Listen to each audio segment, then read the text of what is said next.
एक कबया तोहर बहिनी खेलारी एक कबया तोहर बहिनी खेलारी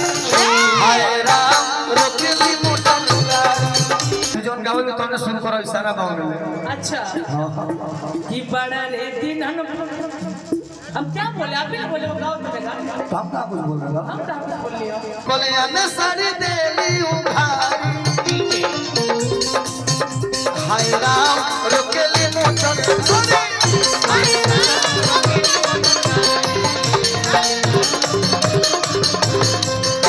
कले की कर लइका होई लड़चुन लइका भई आयो बबई खनाया सदाना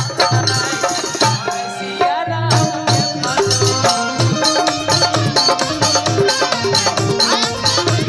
बबई खनाया सदाना सिया राम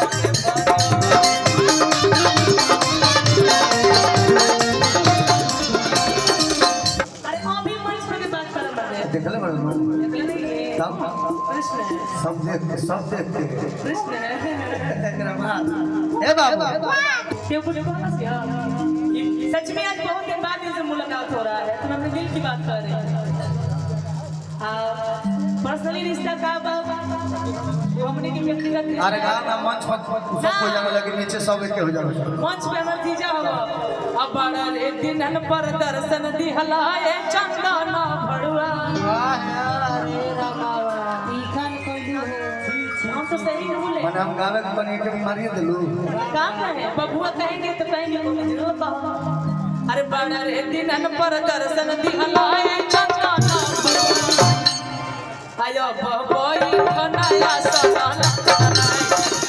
सिया राम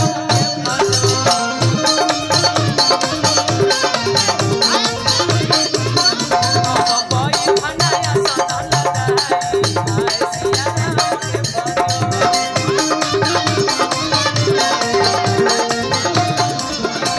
बोली बोली बोली हां मैं थोड़ा सोच रहा हूँ कि तुम तो हमको भड़वा बोल दे तो तू वो एक तरह के भाड़ू ही बोल रहा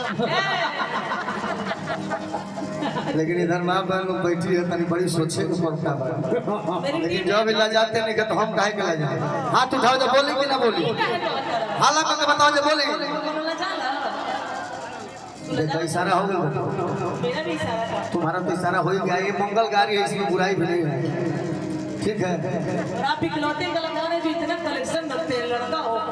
हम बिया के हमरा बहुत है हमारा घर में सब ये कलेक्शन है तोरा तैयार लौकार कैसे है हमरा आई काहे ना भाई हम बचपन से गीत सुनल पसंद कइले भाई पहले से गीत पहले पलावा करत रहा एक कबया तोहर बहिनी खेलारी एक कबया तोहर बहिनी खेलारी हाय राम रोकेली मोटा गाड़ी हाय राम रोकेली मोटा गाड़ी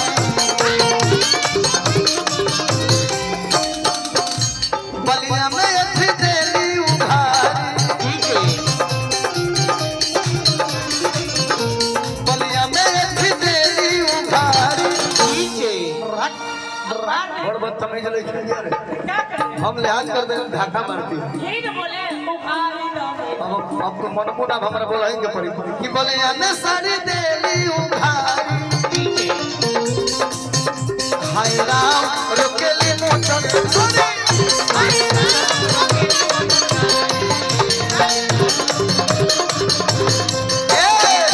बाबू सुन ए बाबू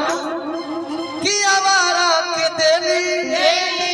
मोबाइल नंबर हां बाबारा के देली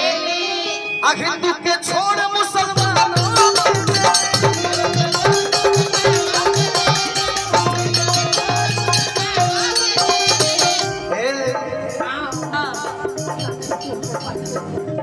महाराज पहले ही सब हमारा पसंद बंद करो किशन भाई अरे आई नो दैट क्या करें हम गाते क्या है भाई क्या गाए की मजा है हाँ तो ठीक बात आओ कि माटी के बनल दुर्गा माई के मूर्तिया अरे गावे गावे जाली ता सहारा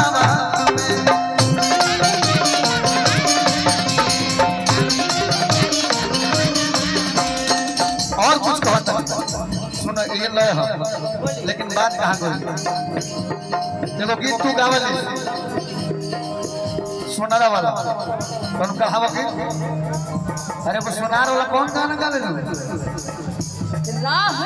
हाँ चलेला त टोके ना सोनार राजा जी हाँ हाँ राह चल